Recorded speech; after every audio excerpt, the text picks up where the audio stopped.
Di dalam kehidupan kita sebagai seorang muslim, minimal 5 kali dalam sehari semalam kita mendengar seruan untuk mendirikan solat yang disebut azan. Ada kalimat menarik di dalam kalimat azan itu, yakni seruan hayya 'alal falah, marilah menuju kepada keberuntungan, marilah meraih kemenangan. Seruan ini adalah kecenderungan dari setiap manusia, apapun warna kulitnya. Artinya, setiap orang dalam hidup selalu ingin meraih dan mencari kemenangan. Kemenangan akan melahirkan kepuasan batin, dan kepuasan batin memberikan kebahagiaan. Sedangkan kekalahan melahirkan penderitaan batin, dan penderitaan batin menjerumuskan seseorang di dalam berbagai bentuk kerugian. Jikalau inilah seruan azan, maka masalahnya ialah apa yang menyebabkan kita meraih kemenangan. Al-Quranul Karim memberikan tuntunan dan ajaran kepada kita bahwa orang-orang yang memperoleh kemenangan itu tidak lain adalah orang-orang yang bertakwa. Hanyalah mereka yang bertakwa kepada Allah Subhanahu wa ta'ala pada akhirnya akan tampil sebagai pemenang. Lalu siapa orang yang bertakwa itu? Dijelaskan dalam awal-awal Al-Baqarah, orang yang bertakwa yang akan meraih kemenangan. Pertama, allazina yu'minuna bil ghaib, yaitu orang-orang yang beriman kepada yang gaib, percaya bahwa ada alam yang gaib, alam yang abstrak, alam yang tidak bisa dijangkau oleh salah satu daripada panca indera kita. Mereka percaya dan beriman kepada adanya malaikat, beriman kepada adanya iblis dan jin, beriman kepada adanya alam kubur, beriman kepada adanya alam mahsyar, beriman kepada adanya alam akhirat, beriman kepada adanya surga dan neraka. Beriman bukan cuma sekedar beriman dalam ucapan bibir saja, tetapi beriman yang nilai iman itu mampu mewarnai gerak dan gaya hidupnya. Iman yang meresap sampai ke tulang sumsum, kemudian memberikan dampak positif di dalam kehidupan manusia. Alam, kita tahu, adalah sesuatu yang selain Allah, dan Allah bukanlah alam. Apapun namanya selain daripada Allah, itu adalah alam. Alam pada hakikatnya terbagi menjadi dua. Ada alam syahadah, alam nyata, alam konkret, alam yang bisa dijangkau oleh salah satu indera kita. Kemudian ada alam ghaib, alam yang tidak bisa dijangkau oleh panca indera kita, alam metafisika, alam abstrak, alam yang wajib kita imani keberadaannya. Kita percaya bahwa malaikat itu ada, kita percaya kepada jin, bahwa jin itu ada, kita percaya kepada adanya iblis dan setan. Bukan percaya kepada iblis dan setannya, percaya bahwa iblis dan setan itu ada. Itu termasuk salah satu daripada sifat orang yang bertakwa kepada Allah. Saudara-saudara kaum muslimin rahimakumullah, kecenderungan pembangunan yang lebih bersifat materialistis biasanya menggeser aspek kehidupan rohani. Orang berpikir empiri, dan dalam pola pikir yang demikian, maka alam gaib tidak lagi mendapat perhatian. Aspek kehidupan yang bersifat rohaniah malah mulai ditinggalkan. Akibatnya terjadilah kepincangan di dalam kehidupan kita. Pernah ada satu pengalaman pribadi dalam perjalanan kembali ke tanah air. Dalam pesawat di sebelah kanan saya duduklah seorang Jerman, namanya Heiner Simonsen. Iseng saya ajak kenalan, saya ajak ngobrol, saya tanya dia. Saya bilang, Mas Henner ini. Kalau pesawat yang kita tumpangi ini jatuh ke bawah, kira-kira apa yang bakal terjadi, Mas? Dia bilang, kita semua akan mati. Begitu? Iya. Oke. Apa itu mati? Tanya saya. Dia bilang, untuk tahu apa itu mati, kita harus tahu lebih dahulu apa itu hidup. Saya pikir nih bule bisa ngomong juga. Baiklah kata saya. Apa hidup menurut Anda itu?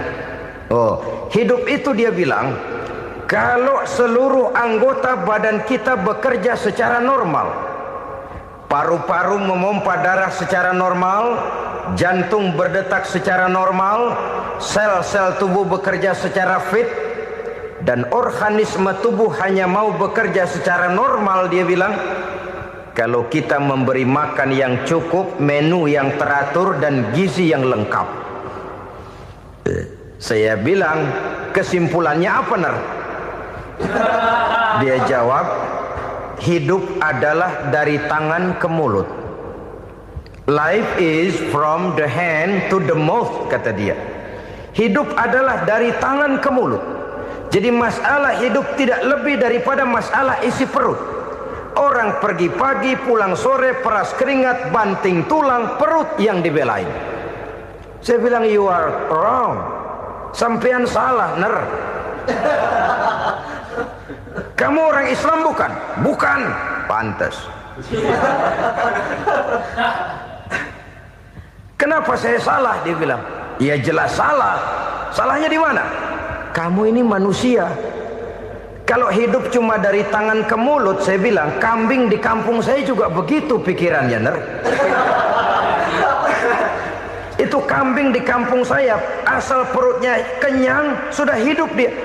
Perkara besok bagaimana, lusa prospeknya macam mana, bulan depan ada apa, kambing nggak pernah mikir. Di kampung saya kambing juga pikirannya begitu. Kamu Kristen ya? Tadinya. Loh kok tadinya, lalu apa sekarang kamu ini? Dia bilang, sekarang saya netral. Saya tidak beragama, tapi saya percaya kepada Tuhan sebagai pencipta alam. Saya ingat benar dia bilang, I haven't any religious, but I believe to God as the creator of the world. Kenapa bisa netral begitu, Ner? Habis saya bingung katanya. Islam bilang Islam baik, Kristen bilang Kristen baik, Hindu Buddha bilang Hindu Buddha baik, semua agama baik. Saya netral sekalian, nggak beragama. Yang penting saya percaya kepada Tuhan. Saya bilang, Ner, kamu ini kayak orang mau beli celana, lalu bingung. Yang satu bilang Levi's bagus, yang satu bilang Blue Jean hebat, yang satu bilang Wool England hebat. Celana ini hebat, celana itu bagus, celana ini hebat, semua celana bagus, kamu bingung. Akhirnya netral, tidak pakai celana. Itu juga salah. Saya pikir-pikir, kemudian saya melihat bahwa dua pola berpikir Henner ini nampaknya sudah mulai menggejala di lingkungan masyarakat bangsa kita. Disadari atau tidak, secara jujur kita harus berkata, dua pola pemikiran Henner ini mulai berkembang di tengah masyarakat bangsa kita. Pertama, pola pikir materialisme. Hidup adalah dari tangan ke mulut. Masalah hidup tidak lebih masalah isi perut. Itu yang perlu dibela, dan disitulah arti kehidupan. Pergi pagi, pulang sore, peras keringat, banting tulang untuk mempertahankan perut.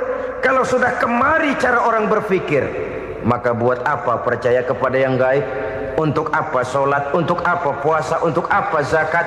Untuk apa menghadiri majelis taklim? Tanpa kepercayaan kepada yang gaib, hidup berjalan menurut alur empiris dan materialis. Kalau sudah ke sana cara orang berpikir, biasanya orang lalu cenderung menghalalkan segala cara. Hanyalah orang yang percaya bahwa akhirat ada, hanyalah orang yang percaya bahwa alam kubur itu ada, hanyalah orang yang percaya bahwa malaikat itu ada, hidupnya akan lebih terarah dan terkendali. Karena kepercayaan kepada yang gaib yang merupakan fase daripada kehidupan setelah hidup yang sekarang ini, mewarnai gerak pribadi seseorang di dalam dia melakukan kegiatan hidupnya. Pola berpikir materialisme, disadari atau tidak, mulai menggejala di lingkungan masyarakat bangsa kita. Hidup tidak lebih dari urusan tangan ke mulut, mulut ke tangan, tangan ke mulut. Asal perut sudah kenyang, hiduplah sudah. Perkara bagaimana prospek hari yang akan datang, bagaimana akhirat, tidak jadi persoalan. Ini yang oleh Nabi diperingatkan, ad-dunya sijnul mu'min wa jannatul kafir. Dunia adalah penjara bagi orang beriman dan surga bagi orang kafir. Dulu di zaman Belanda hadis ini pernah disalah tafsirkan, disalah artikan, digunakan sebagai senjata untuk mengkebiri dan membuat impoten umat Islam. Sudahlah umat Islam gak usah macam-macam, kata Belanda. Dunia ini kan penjara buat orang Islam, surga buat orang kafir. Di penjara jangan bertingkah.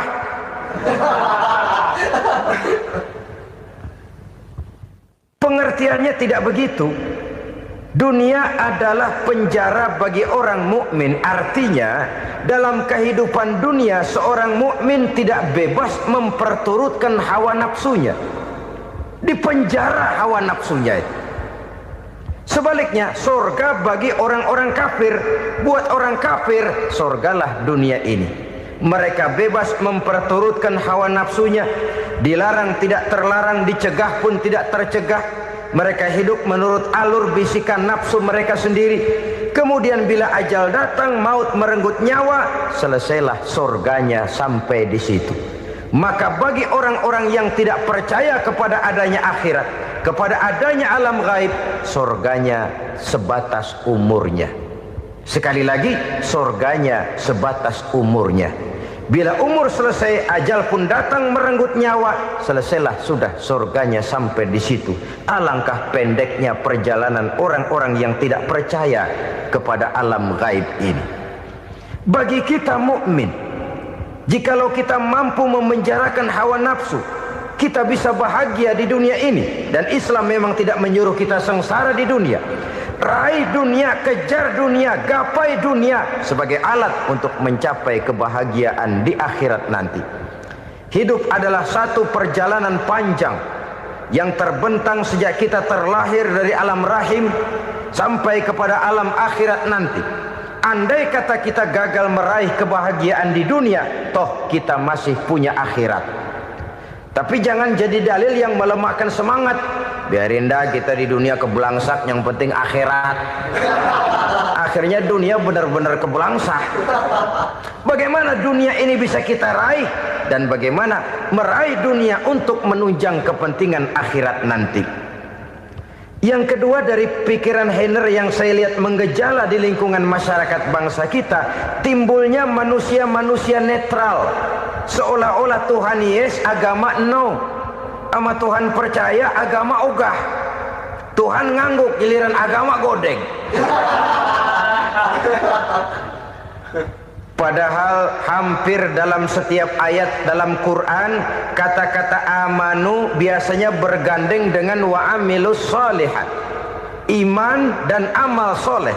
Ini sebagai isyarat Tuhan dan agama jangan pernah dipisah-pisah. Apabila kita bertuhan, maka kita harus beragama. Apabila kita beragama, maka agama itu harus bersumberkan dari Tuhan yang kita imani itu. Tidak mungkin kita pisah, Tuhan yes, agama no. Sama Tuhan percaya tapi agama bikin sendiri. Sembayangnya cukup bengong 2 jam madep ngulon.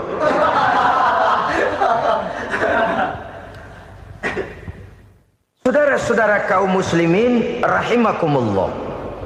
Jadi dengan demikian, agama yang kita akui merupakan unsur mutlak di dalam pembangunan sekarang ini, merupakan bagian dari kehidupan yang menuntun kita bahwa di balik alam nyata ini, di balik alam syahadah ini ada alam gaib. Dan mudabbir, murabbi, yang mengatur, yang menguasai, yang memelihara, baik dia alam nyata, baik dia alam gaib, tidak lain adalah Allah Subhanahu wa ta'ala. Di sana ada satu super power, satu maha kekuatan yang kita perlu bersandar kepadanya. Sebagai makhluk nyata yang hidup di alam nyata, berbuatlah secara nyata sebagaimana harusnya kita berbuat. Karena Islam jelas bukan agamanya orang pemalas. Islam jelas bukan agamanya orang yang mengajarkan setelah selesai sholat boleh duduk, nggelenggem ayam-ayam, ndelohom, menghitung bintang di langit sambil menunggu keajaiban. Tidak. Islam adalah agama yang mengajarkan apabila sholat sudah selesai kamu kerjakan, bertebaranlah di permukaan bumi, cari karunia Tuhanmu. Jangan hidup berpangku tangan menunggu keajaiban. Karena hidup bukan undian. Jangan berharap untung besar tanpa mau peras keringat. Tapi di sebalik itu toh kita juga harus yakin bahwa di sisi usaha nyata yang kita lakukan ada satu super power, satu maha kekuatan gaib yang menentukan berhasil dan tidaknya usaha kita. Kepercayaan kepada hal semacam inilah yang mendorong kita untuk mempunyai sandaran vertikal, agar jikalau usaha ini berhasil kita tidak lupa diri dan lupa daratan. Jikalau usaha ini gagal kita tidak putus asa dan buruk sangka, tidak cupik pandangan dan sempit hati, tapi mampu melihat persoalan dengan kacamata putih sambil husnuzon kepada Allah Subhanahu wa ta'ala. Kita percaya malaikat itu ada. Ada yang namanya Raqib dan Atid, mengawasi gerak hidup kita sampai kepada gerak hati kita. Ini memberikan sugesti agar kita berhati-hati, tidak sejengkal tanah pun kita bisa berlindung dari pengawasan Raqib dan Atid. Ada Munkar Nakir yang akan menyoal kita di alam kubur. Ada malaikat Malik, penjaga neraka. Ada malaikat Ridwan yang menjaga surga. Kita percaya kepada adanya jin, kita percaya kepada adanya setan, iblis. Percaya kepada adanya, bukan mempercayai si setan, si iblis lalu menjadikannya sebagai teman. Tidak. Percaya bahwa mereka itu ada dan merupakan makhluk Allah yang gaib yang diciptakan Allah Azza wa Jalla. Kepercayaan kepada alam gaib memberikan motivasi terhadap gerak lahir manusia, sehingga dengan motivasi kepercayaan kepada yang gaib, gerak lahir jadi lebih terarah, jadi lebih terpelihara. Pernah seseorang bertanya, "Pak, apakah adanya akhirat bisa dibuktikan secara ilmiah?" Saya bilang tidak bisa, tidak bisa. Kenapa? Karena yang berangkat nggak pernah pulang kembali lagi. Kalau dia pulang kemari bisa kita tanya bagaimana enak di sono. Cuma secara moral saya katakan, lebih beruntung orang yang percaya kepada akhirat daripada yang tidak. Sekarang saudara percaya akhirat ada, lalu saudara baik-baik di dunia, sholat, puasa, zakat, menolong orang lain, menebarkan kebajikan. Saudara mati, andai kata akhirat tidak ada, toh dalam hidup saudara sudah berbuat baik.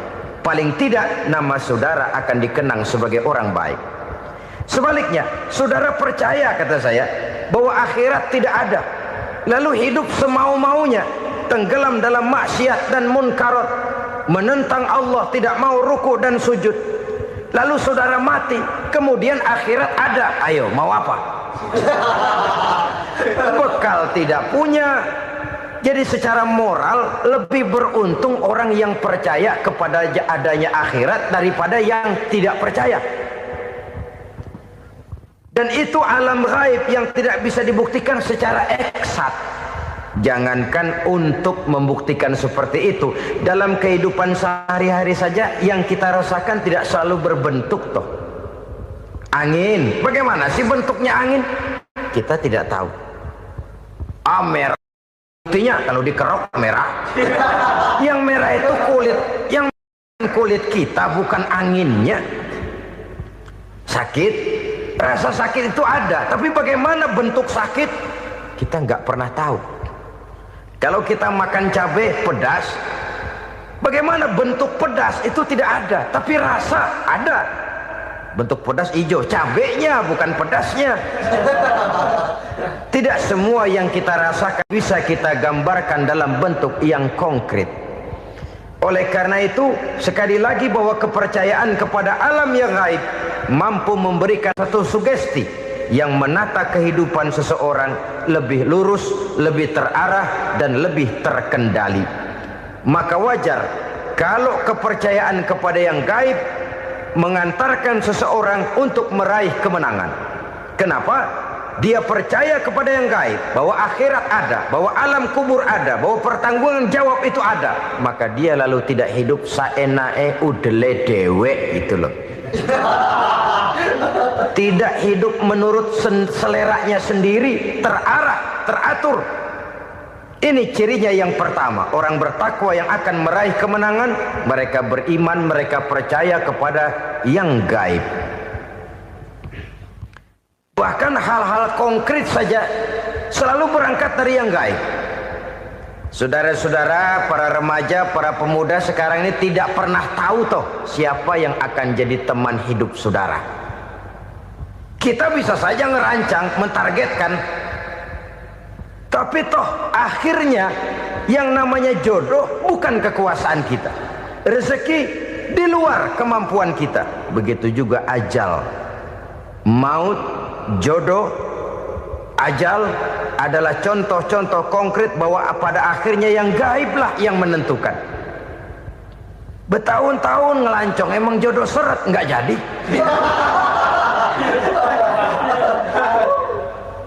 Begitu kenal baru setengah malam nginep ditangkap hansip kan. Hal-hal semacam itu kadang-kadang kita berpikir suuzon, gilet, perempuannya cakep banget, lakinya rebek amat. Memang begitulah jodohnya. Memang begitulah jodohnya. Saudara hadirin ma'asyiral muslimin yang saya hormati, jadi hal-hal yang konkret saja kita yakini sepenuhnya ditentukan oleh satu superpower yang gaib itu tadi.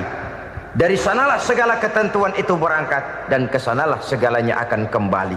Maka kepercayaan kepada yang gaib meluruskan gerak hidup seseorang dan itu akan mengantarkan dia kepada meraih kemenangan. Satu. Yang kedua, wa yuqimuna shalah. Orang bertakwa yang akan meraih kemenangan itu adalah orang-orang yang mendirikan sholat. Kenapa sholat mengantarkan orang untuk meraih kemenangan? Yang jelas, inna sholata tanha anil fahsya'i wal munkar. Sholat mampu mencegah manusia dari perbuatan keji dan munkar. Banyak filsafat hidup yang terkandung di dalam sholat ini. Sejak kita wudhu sampai kita menghadap ke arah kiblat, sampai kita melakukan gerak-gerak sholat, bacaan-bacaan yang ada di dalam sholat, lalu sampai kepada mengucapkan salam. Banyak filsafat hidup yang terkandung di dalam sholat. Umpamanya saja, setelah takbiratul ihram mulai kita dengan sholat dalam posisi berdiri, diajarkan dalam kitab-kitab fikih agar kita melihat ke arah tempat sujud. Ini kan filsafat kehidupan. Kalau kamu sholat dalam posisi berdiri, lihat tempat sujud. Jangan sholat mata jelalatan, sebab nanti bisa mengurangi kekhusyuan. Jadi wajar kalau yang dikatakan bahwa yang paling afdol adalah shaf yang di depan. Kenapa? Secara harfiah pengertiannya akan lebih mengundang kekhusyuan. Kenapa? Kalau kita di shaf paling depan di masjid umpamanya paling banter kita lihat tembok. Tapi kalau kita shaf di tengah atau di belakang, orang-orang di depan kita pun akan kelihatan. Yang bajunya loreng, yang bajunya genggang, yang bajunya macam-macam. Kita lihat, kadang-kadang kita pikirin, ada yang bajunya bolong. Kita sholat tapi dalam hati, nih orang bajunya robek yang nggak tahu apa. Ada saja hal-hal yang mengusik kekhusyuan kita. Oleh sebab itu diajarkan dalam posisi berdiri, lihat, arahkan pandangan matamu kepada tempat sujud. Ini kan filsafat kehidupan. Maksudnya apa? Kalau lagi diri lihat dong tempat sujud. Kalau udah di atas ingat dong sama yang bawah. Kalau sudah tinggi, ingat dong dari mana kamu berangkat. Kalau sudah berkuasa, bantu dong yang lemah. Kalau sudah kaya, santuni dong yang miskin. Kalau sudah alim, bimbing dong yang awam. Ini filsafat kehidupan. Dalam posisi berdiri, kau lihat tempat sujud. Ini akan melahirkan kepekaan sosial, di mana seseorang mau tahu kepada orang lainnya. Bagaimanapun kaya kita, tinggi pangkat dan jabatan kita, jikalau hidup hanya untuk kepentingan perut sendiri saja, rasanya belum membawa manfaat di dalam kehidupan kita. Tapi efek yang tertinggi sesungguhnya, solat mencegah manusia dari perbuatan keji dan munkar. Perbuatan keji dan munkar, walaupun kelihatannya mendatangkan uang, membawa keuntungan, tapi itu keuntungan semu, keuntungan sementara. Dengan menipu orang lain kita bisa dapat untung, tapi tidak membawa berkah. Dan itu adalah kerugian besar dalam kehidupan kita. Maka untuk meraih kemenangan, harus dimulai dengan membentuk kepribadian yang tegar, memiliki sandaran vertikal yang langsung kepada Allah Subhanahu wa ta'ala. Dan itu hanya bisa kita tempuh melalui jalur ibadah formal yang sudah ditentukan Allah, yakni solat yang 5 waktu.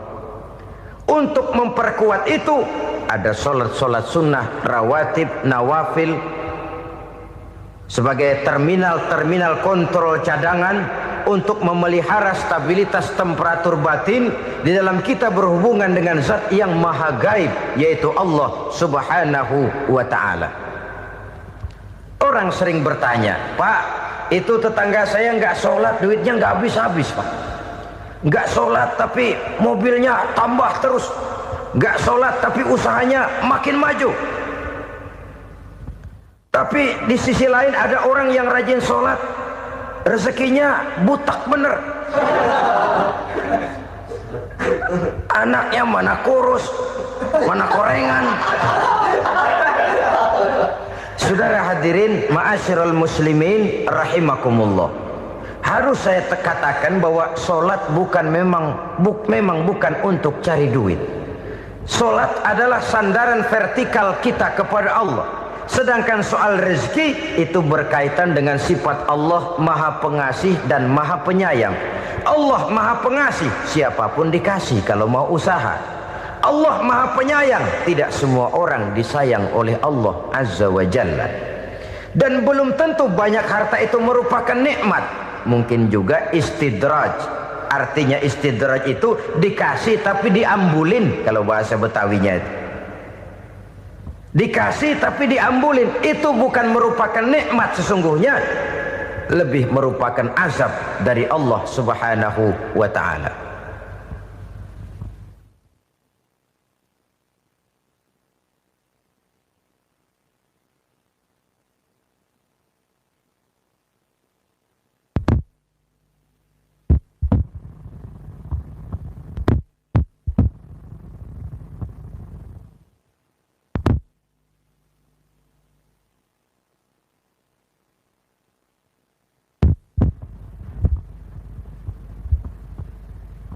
Agama mempunyai sistem solat, dan kita umat Islam telah dituntun oleh Allah Subhanahu wa ta'ala yang wajibnya 5 kali dalam sehari semalam mendirikan solat, dan itu tentu berada dalam jangkauan kemampuan manusia.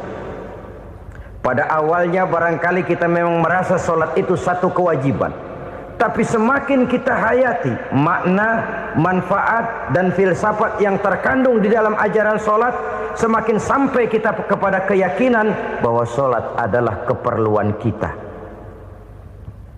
Sehingga pada waktu tertentu dinilai puncaknya, kita tidak lagi akan berkata saya wajib solat, tapi kita akan berkata saya perlu solat. Kalau kita sudah merasakan itu adalah keperluan kita, nah di sanalah kita baru akan merasakan ruginya kalau hal itu tidak kita laksanakan. Sepanjang kita masih berkata saya wajib sholat, kita akan lebih merasakan dia sebagai beban ketimbang sebagai keperluan. Yang jelas Allah tidak memerlukan ibadah yang kita laksanakan ini. Dengan kata lain, Andai kata satu dunia penuh ini orang tidak ada yang sholat satu pun, Allah tidak akan turun dari jabatan Tuhan. Jangan lalu berpikir kalau kita ngambek se-RW kagak sembahyang Tuhan tekor kali ini ya. Tentu tidak. Itu perlunya kita, bukan perlunya Allah. Dan pada induknya kita akan berkata, saya perlu agama. Kalau secara induk kita sudah memerlukan agama, maka konsep-konsep yang ada di dalam ajaran agama itu pun adalah juga merupakan keperluan kita. Baik dia bernama sholat, baik dia bernama puasa, baik dia bernama zakat, baik dia bernama haji, seluruhnya adalah keperluan kita. Dan sesuatu yang kita perlukan apabila tidak kita laksanakan akan melahirkan kerugian di dalam kehidupan. Jangan heran kalau kita membaca riwayat perjalanan hidup para salafus soleh, orang-orang soleh. Ada yang tahajud sampai 100 rakaat, ada yang sholat malam kakinya sampai bengkak.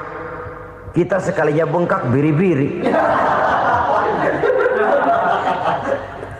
Ada yang sholat membaca surah dalam Al-Quran sampai khotam Quran. Kok mau? Mereka sudah merasakan itu keperluan. Itu saja soalnya. Satu saat pun jikalau kita merasa bahwa itu keperluan saya, kita pun akan melaksanakan seperti itu. Keperluan saya dalam kehidupan. Inilah yang kedua. Yang ketiga, orang bertakwa yang akan meraih kemenangan itu, wa mimma razaqnahum yunfikun. Mereka membelanjakan sebagian daripada rezeki yang diberikan Allah kepada mereka. Mereka infakkan di jalan Allah. Ada satu dialog menarik. Satu hari seorang anak muda bertemu dengan seorang kakek-kakek yang sudah dikenalnya baik. Bertanyalah anak muda ini, "Kek, umur kakek berapa tahun?" 15 tahun, kata si kakek. Anak kakek berapa orang? 1. Harta kakek berapa banyak? 15 juta. Si anak muda ini bengong. Lalu protes, "Kok kakek bohongin saya?" "Kenapa?" "Saya tahu umur kakek 70 tahun. Kenapa ngaku 15? Saya tahu anak kakek 5. Kenapa bilang 1? Saya tahu kakek miliuner, miliaran uang kakek.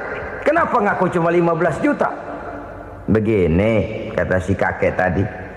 Benar, umur saya 70 tahun.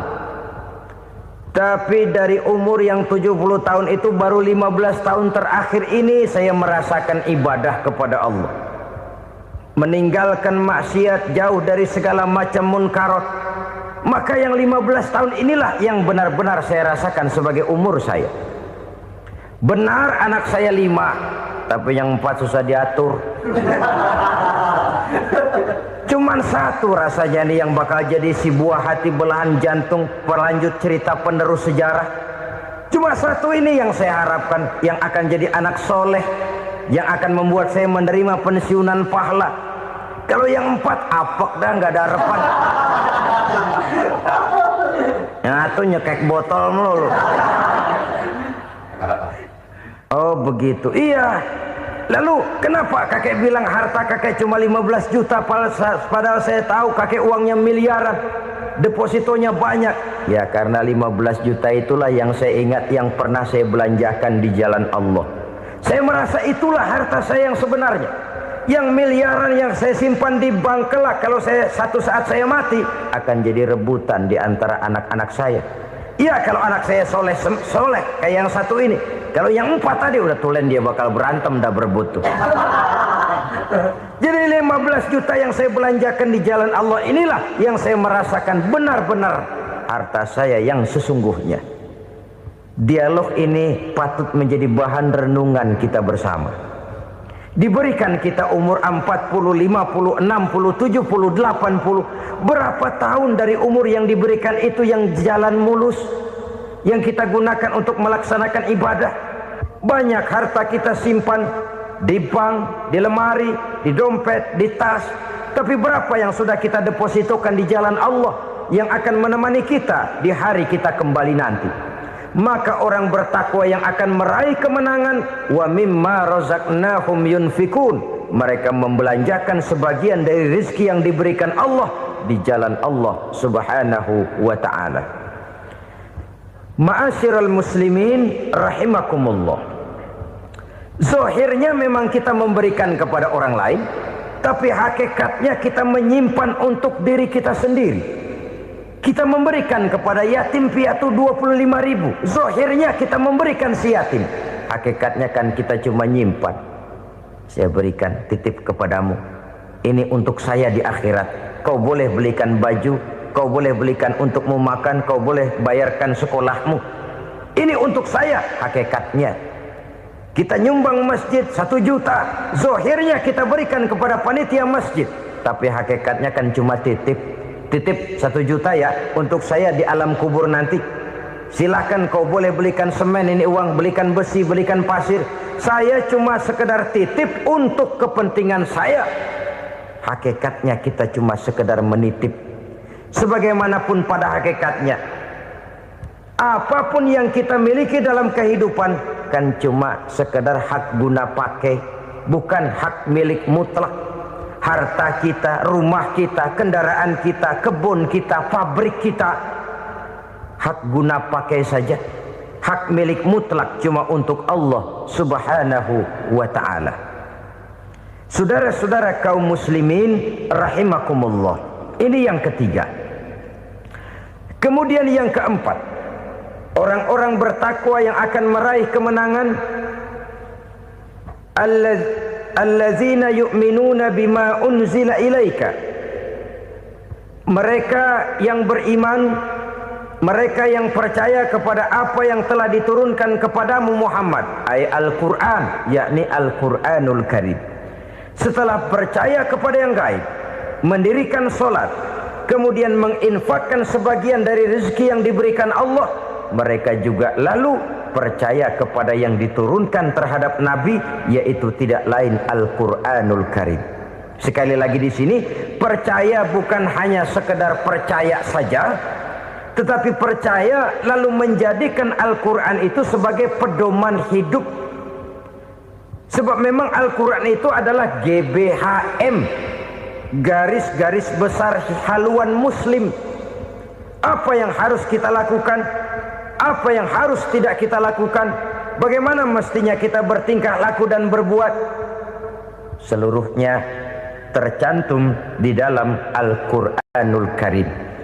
Itu sebabnya ketika satu hari Aisyah ditanya bagaimana akhlak Rasul, beliau menjawab, kana Rasulullah sallallahu alaihi wasallam khuluquhul Quran.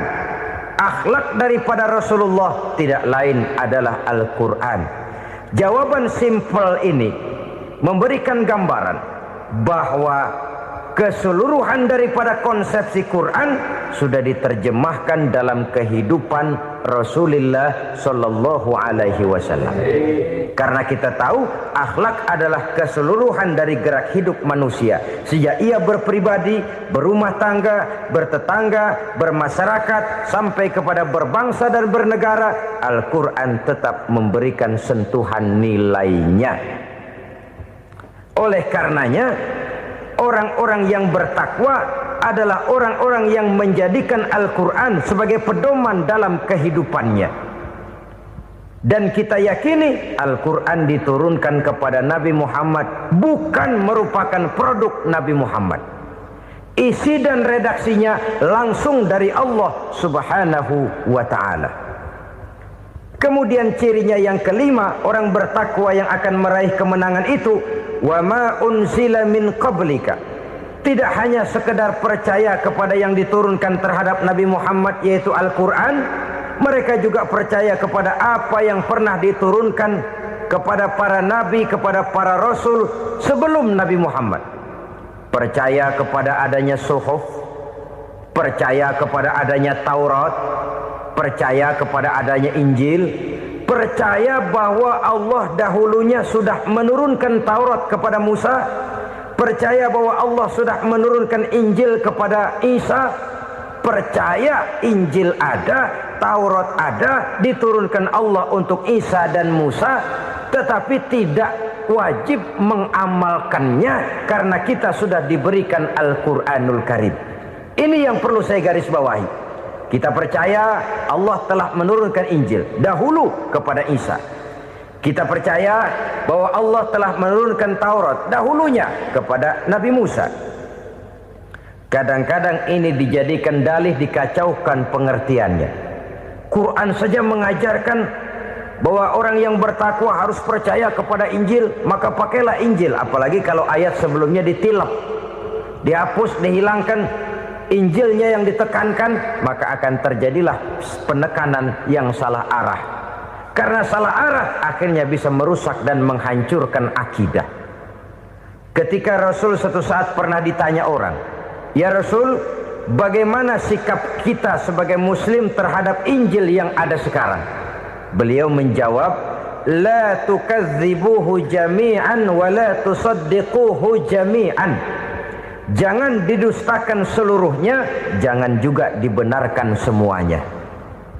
Artinya, ini sudah merupakan gambaran dari Rasul bahwa dalam Injil yang ada sekarang masih ada ajaran-ajaran tauhid yang dibawa oleh Nabi Isa dan diajarkan kepada umatnya. Tapi juga dalam Injil yang sekarang ini sudah terkena intervensi dan investasi manusiawi. Karena itu Rasul menyimpulkan, la tukadzibuhu jami'an wa la tusaddiquhu jami'an. Jangan didustakan semua, jangan dibenarkan seluruhnya. Kita memang percaya Allah telah menurunkan Injil kepada Nabi Isa dulu, tapi kita tidak wajib mengamalkan Injil. Kita percaya Allah telah menurunkan Taurat kepada Nabi Musa, tapi kita tidak wajib mengamalkan kitab ajaran Taurat. Yang wajib kita percayai dan kita amalkan hanyalah Al-Quranul Karim. Kenapa? Oleh karena baik yang ada di dalam Taurat, baik yang ada di dalam Injil, tentu tercakup di dalam Al-Quran sebagai kitab terakhir yang diturunkan oleh Allah Subhanahu wa Ta'ala. Dan itu wajar. Kalau seorang pejabat mau mengeluarkan satu keputusan baru, tentu dia harus meninjau keputusan-keputusan lama. Andai kata dianggap tidak berlaku, dianggap tidak relevan lagi, maka keputusan-keputusan lama itu tentu sudah dianggap tidak berlaku. Sebagian daripada aturan-aturan dalam keputusan lama yang masih dianggap relevan tercantum dalam keputusan baru yang wajib diamalkan. Begitulah hubungannya antara Al-Quran, Taurat, Zabur, dan Injil. 4 kitab samawi yang diturunkan Allah masing-masing kepada Zabur untuk Nabi Daud, Taurat untuk Nabi Musa, dan Injil untuk Nabi Isa alaihi wassalatu wassalam. Ketiga-tiga kitab itu kita percayai adanya. Kita yakini Allah telah menurunkan Zabur, Taurat, dan Injil. Tapi kita tidak wajib mengamalkannya. Yang wajib kita mengamalkannya sekarang ini tidak lain hanyalah Al-Quranul Karim saja. Karena ia mencakup apa yang ada di dalam Zabur, apa yang ada di dalam Taurat, dan apa yang ada di dalam Injil. Keotentikannya bisa dipertanggungjawabkan. Ya, tapi kan Nabi Muhammad sudah mati 14 abad yang lalu, dan di zaman beliau Al-Quran kan belum dikodifikasikan, belum ditulis. Bagaimana keotentikannya bisa dipertanggungjawabkan? Mudah saja. Allah berjanji, inna nahnu nazzalna dzikra wa inna lahu lahafizun. Kami yang menurunkan Al-Quran dan kami yang akan menjaga dan memeliharanya. Allah turunkan Quran, Allah menjaganya. Bagaimana cara Allah menjaga Al-Quran itu? Banyaknya orang-orang yang hafaz Al-Quran. Hafaz Al-Quran 30 juz, 114 surah, 6.666 ayat. Sehingga jangankan satu kata, jangankan satu ayat, satu kalimat saja berubah sudah akan timbul reaksi dan mudah dimengerti. Kenapa? Banyak orang-orang yang hafaz Al-Quran. Sedangkan pada setiap akhir tahun biasanya malaikat Jibril selalu mengadakan checking terhadap ayat-ayat yang diturunkan pada waktu itu. Di zaman Nabi sendiri sudah ada usaha kodifikasi. Dan yang lebih luar biasa lagi, sampai hari ini tidak seorang pun mampu membuat satu ayat saja semacam Al-Quran. Ke bahasa manapun dia diterjemahkan, naskah aslinya tetap ikut, rujukan dasarnya tetap ada. Berdasarkan itu, maka tidak mungkin terjadi penyelewengan terhadap atau pemalsuan terhadap ayat-ayat Al-Quranul Karim. Kesuciannya, keotentikannya, kemurniannya bisa dipertanggungjawabkan. Ma'asyiral muslimin rahimakumullah. Oleh karenanya, konsepsi dasar daripada ajaran Islam ini memang tidak lain adalah Al-Quran dan Sunnah. Isi daripada agama Islam yang merupakan iman, Islam dan ihsan, konsepsi dasarnya tidak lain adalah Al-Quran dan Sunnah Rasulullah Sallallahu Alaihi Wasallam. Maka yang kita perlukan sekarang ini adalah terjemahan Al-Quran di dalam kehidupan kita.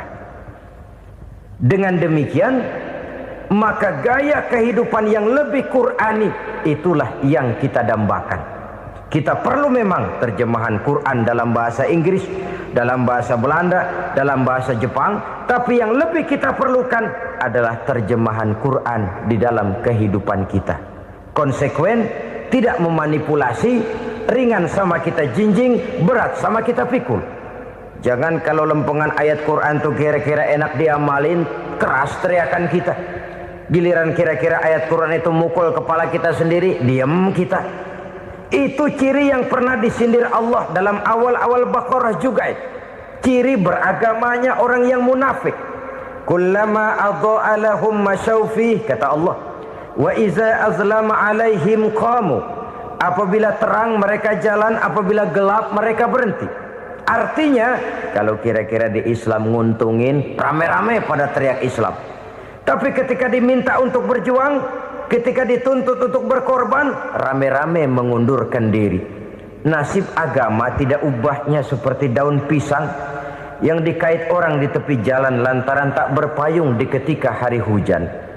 Manakala hujan usailah sudah, daun itu pun dicampakkan di tepi jalan, diinjak pula orang nan lalu.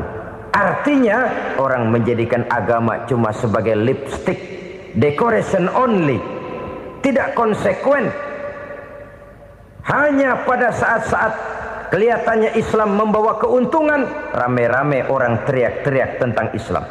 Tapi jikalau diminta berjuang, jikalau dituntut untuk berkorban, biasanya rame-rame juga mengundurkan diri. Jangan heran kalau mayoritas hitungan kita, tapi minoritas peranan kita. Kuantitas kita dalam jumlah, tapi dalam kualitas kita lebih sering jadi penonton daripada jadi pemain. Padahal itu sangat tidak boleh terjadi. Umat Islam di Indonesia harus bangkit. Umat Islam di Indonesia harus sadar akan keberadaannya. Tidak boleh hanya jadi penonton berpangku tangan. Karena memang agama kita juga mengajarkan untuk konsekuen di dalam menjabarkan ajaran-ajaran daripada agama kita. Kita sering jatuh menjadi umat yang lemah oleh karena kita ini tidak pandai menggalang kebersamaan yang diakibatkan tidak konsekuennya kita. Diistilahkan bahwa umat Islam di dalam menggalang kebersamaannya itu harus seperti orang main sepak bola. Saudara-saudara kan tahu orang main sepak bola itu. Orang main sepak bola, kalau pertandingan belum dimulai sih silakan saja kumpul di luar lapangan, atur strategi yang baik. Tapi kalau pertandingan sudah dimulai, turun ke lapangan hijau, jangan kumpul terus. Ada sepak bola gotong royong, mundur-mundur rame-rame, depan ke depan kumpul melulu mainnya. Kalah. Orang main sepak bola itu ya harus ada penyerang tengah, harus ada penjaga gawang, harus ada strikernya, harus ada kiri luarnya, kanan dalamnya yang jadi backnya.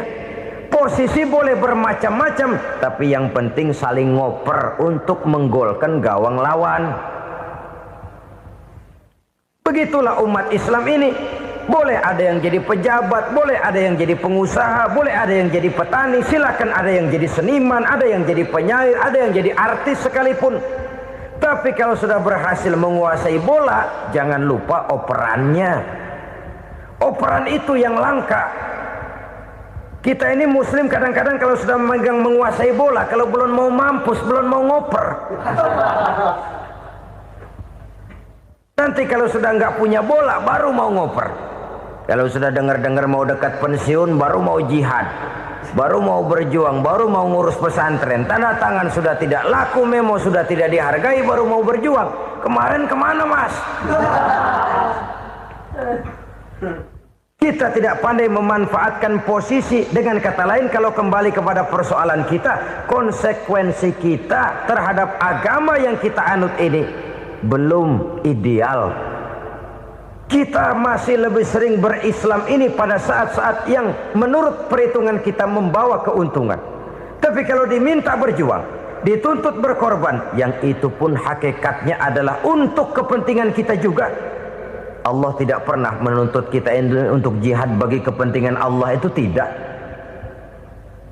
Berjuang menegakkan agama Allah, apakah untuk kepentingan Allah? Tidak. Untuk kepentingan kita. Sebab nilai-nilai jihad itu pada akhirnya akan membawa kita kepada satu kebahagiaan. Setidaknya kalau tidak di dunia, tentu di akhirat sebagai syahid. Oleh karena itu, pada bagian akhir ini saya ingin mengajak, marilah kita konsekuen. Sekali kita berkitabkan Al-Quranul Karim, mari dia kita jadikan pedoman. Jangan cuma kita jadikan sebagai penghias dinding, pelengkap rumah, bahwa di rumah kita ada Al-Quran, tapi yang baca kecoa. Habis pada bolong tuh Quran. Yang penting kan punya Quran. Ditaruh di pintu rumah, biar apa? Biar kuntilanak kagak masuk katanya. Ya, apa itu nasib Quran? Cuma kerjanya jaga pintu, ngusir kuntilanak, ngusir memedi. Bagaimana kita hidup menurut tuntunan Al-Quran? Kadang-kadang tidak pernah menjadi masalah bagi kita. Maka bagaimanakah Al-Quran akan mungkin membawa keberkahan dalam hidup kalau ajarannya kita injak-injak dalam keseharian kita? Mewujudkan gaya hidup yang lebih Qurani, itulah yang akan kita rintis di dalam kehidupan kita, bertahap, step by step, menurut kemampuan yang ada pada kita. Jika jalan ini tidak bisa kita selesaikan, percayalah akan ada generasi penerus yang akan melanjutkan usaha dan cita-cita mulia itu. Jadi percaya kepada Taurat, percaya kepada Injil, sekadar percaya Allah dahulunya sudah menurunkan itu, tapi kita tidak wajib mengamalkannya. Kenapa? Generasi Injil masa berlakunya sudah kedaluarsa. Taurat masa berlakunya sudah kedaluarsa. Injil pernah berlaku untuk orang Nasrani di zaman Nabi Isa. Taurat pernah berlaku untuk orang Yahudi di zaman Nabi Musa. Setelah generasinya berlalu, datang Rasul penutup yang membawa Al-Quranul Karim. Maka Al-Quran itulah yang berlaku menjadi pedoman sampai hari akhir nanti. Jangan jauh dari Al-Quran, karena apabila ini kita lakukan, maka kita akan kembali kepada satu gaya hidup yang jauh dari tuntunan agama, dan itu artinya kita akan semakin jauh untuk meraih kemenangan. Saudara-saudara kaum muslimin rahimakumullah. Yang keenam, yang terakhir, orang-orang bertakwa yang akan meraih kemenangan itu wabil akhirati hum yuqinun. Mereka percaya, mereka yakin seyakin-yakinnya akan adanya hari akhir, di mana seseorang akan mempertanggungjawabkan seluruh perbuatannya di dalam hidup ini. Dan tidak ada satu perbuatan yang bagaimana kecilnya sekalipun, yang tersembunyi dalam pandangan manusia, yang tidak akan dibukakan persoalannya di mahkamah Qadi Rabbul Jalil di akhirat nanti. Itulah sebabnya maka percaya kepada akhirat disebut secara khusus. Padahal di awal tadi sudah dijelaskan yu'minuna bil ghaib, percaya kepada alam gaib, dan alam gaib ini termasuk akhirat. Kenapa pada bagian akhir disebut lagi akhirat? Karena ternyata bahwa kepercayaan kepada adanya akhirat merupakan induk dari kepercayaan terhadap adanya malaikat, setan, jin dan lain sebagainya, dan akan lebih memberikan sugesti dalam kehidupan manusia untuk meluruskan gerak hidupnya. Jikalau satu saat tergerak hati akan berbuat kejahatan, ingin mencuri, sadarlah, awas ada akhirat. Sebab kalau kita cuma teriak awas ada polisi, itu cuma tertunda sementara. Begitu polisi meleng, embat. Kalau kita ingin berbuat jahat cuma berteriak awas ada hansip, cuma sementara ketika hansip itu ada. Tapi kalau ceritanya awas ada akhirat, mau menyeleweng awas ada akhirat, mau berjudi awas ada akhirat, mau mencuri awas ada akhirat. Keyakinan yang akan meluruskan gerak hidup manusia sehingga gerak itu jadi lebih terarah dan terkontrol, tidak merugikan baik diri sendiri, lebih-lebih orang lain. Ternyata bahwa kepercayaan kepadanya adanya hari akhirat sanggup menjadi sumber daya kontrol dari kehidupan manusia, sehingga ia tidak terjebak dalam perbuatan maksiat dan munkarat. Saudara-saudara kaum muslimin, inilah saja yang kita bicarakan pada pertemuan kali ini. Semoga Allah subhanahu wa ta'ala memberikan kekuatan zahir dan batin kepada kita.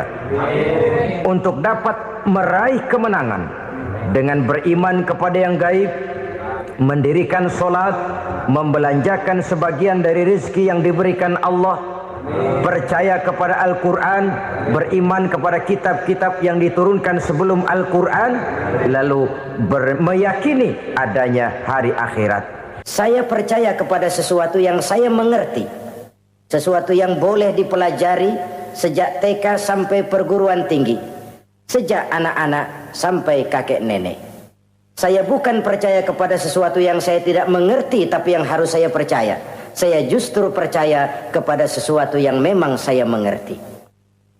Saudara-saudara, demikianlah bahwa Tuhan dalam Islam adalah Tuhan yang terbuka, rasional, boleh dipelajari sejak kakek-kakek sampai anak-anak, sejak TK sampai kepada perguruan tinggi. Lalu yang kedua, masih menurut kata dia, saya adalah pengagum Amerika, dia bilang. Sebagai penegak hak-hak asasi manusia, sebagai pahlawan demokrasi yang pagi-pagi sudah mencanangkan di dalam dia punya Declaration of Independence bahwa semua manusia dilahirkan sama, all men are created equal. Saya kagum dengan itu. Sampai pada satu saat, menurut cerita dia, saya berada di New York. Saya mau masuk sebuah restoran.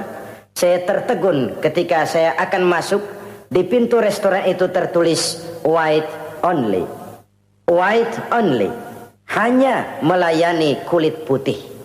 Artinya sing kulite ireng minggir. Saya gelo, saya nelongso, bahasa Inggrisnya. Katanya all men are created equal. Semua manusia dilahirkan sama. Lah ini kok tegel-tegele. Kok sampai hati bikin tulisan hanya melayani kulit putih. Sampai saya melihat dalam Islam ini betapa si kulit putih dan si kulit hitam duduk saling berdampingan. Masjid menjadi simbol semangat kebersamaan mereka. Siapapun masuk masjid, buka sepatu. Di sana mereka menghadap ke arah yang sama, menyembah Allah Tuhan yang sama, mengikuti cara Rasul yang sama, melakukan gerak yang sama, membaca bacaan yang sama, dengan bahasa yang sama. Persaudaraan seperti inilah yang lama saya dambakan. Ini kenapa saya memilih Islam. Saudara-saudara kaum muslimin, saya ingin menggunakan cerita ini sebagai pengantar bahwa salah satu misi Islam memang membebaskan manusia dari ras diskriminasi.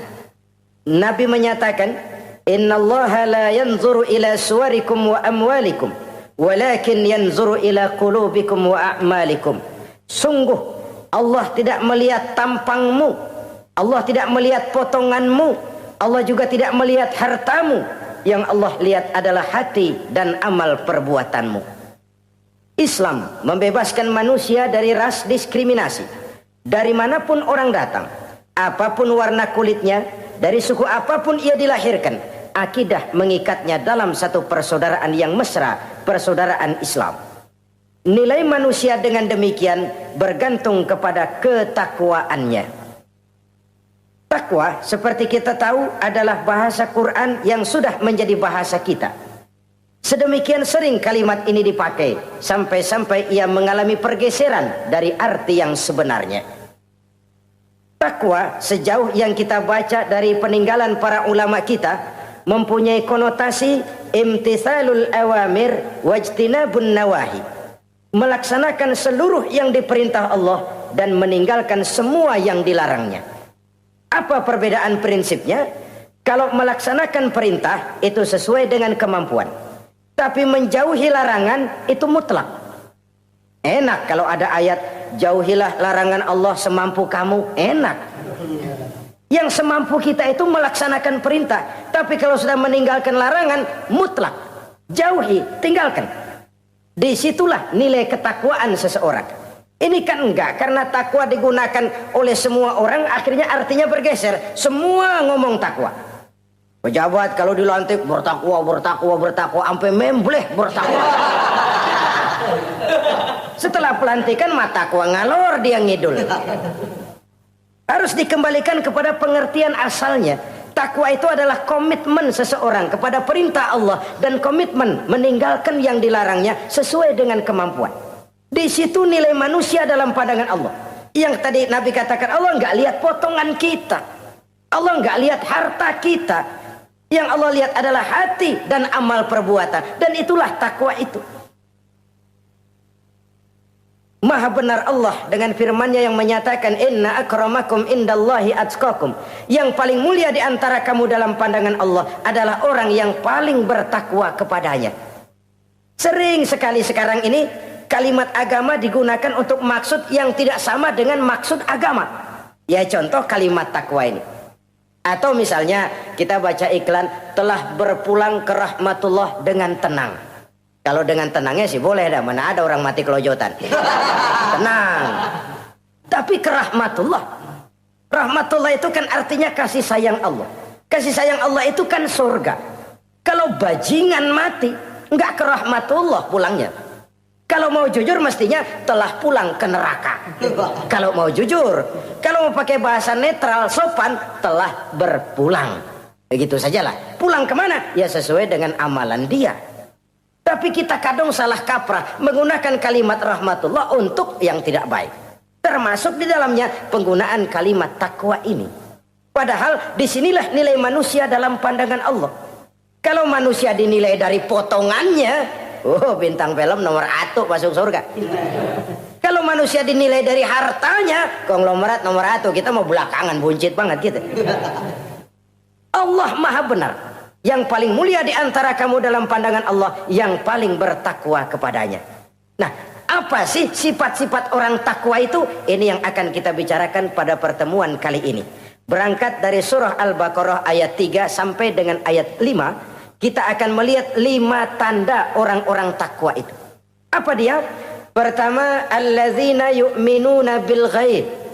Orang yang bertakwa adalah orang yang beriman kepada hal-hal yang gaib.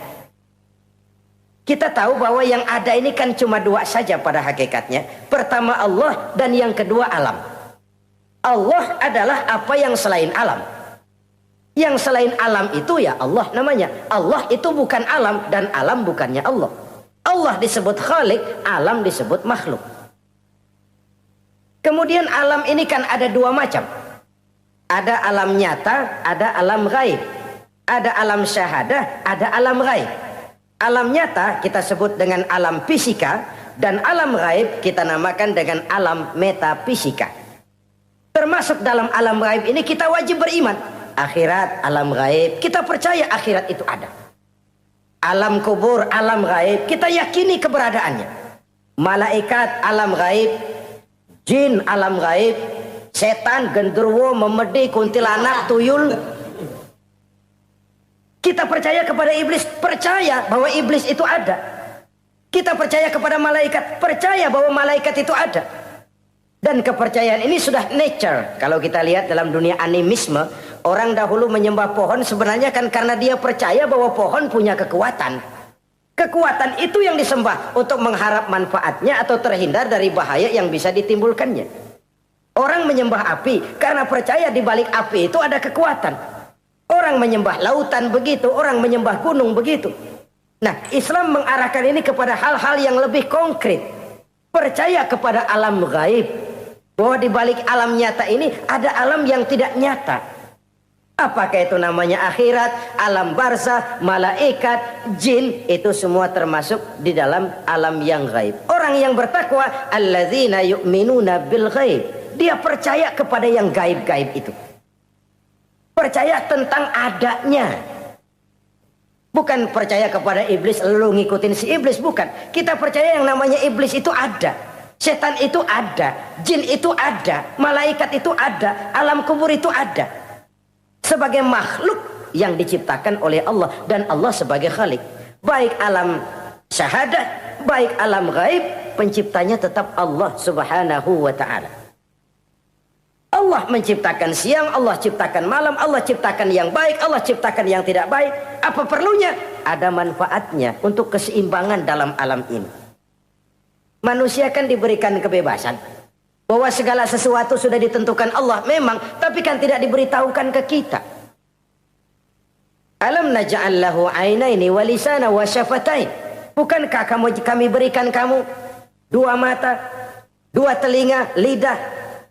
Bukankah kami berikan kamu kemampuan untuk berpikir? Kami berikan tunjukkan dua jalan yang baik, yang tidak baik.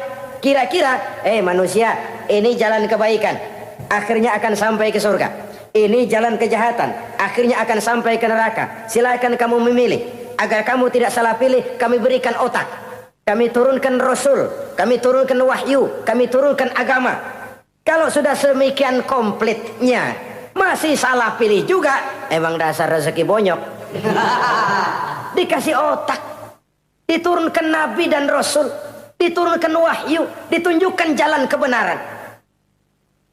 Malahan kata Imam Mustafa Al-Maraghi, Allah memberikan petunjuk kepada kita itu bertahap. Pertama diberikan yang namanya hidayatul ilham, insting. Insting ini tingkatan dasar yang sangat diperlukan oleh manusia. Kita bisa lapar, kita bisa sedih, kita bisa gembira, kita bisa nangis, kita bisa ketawa. Nggak ada yang ngajarin. Belum pernah saya melihat ada kursus ketawa. Belum pernah. Belum pernah ada akademi pertangisan.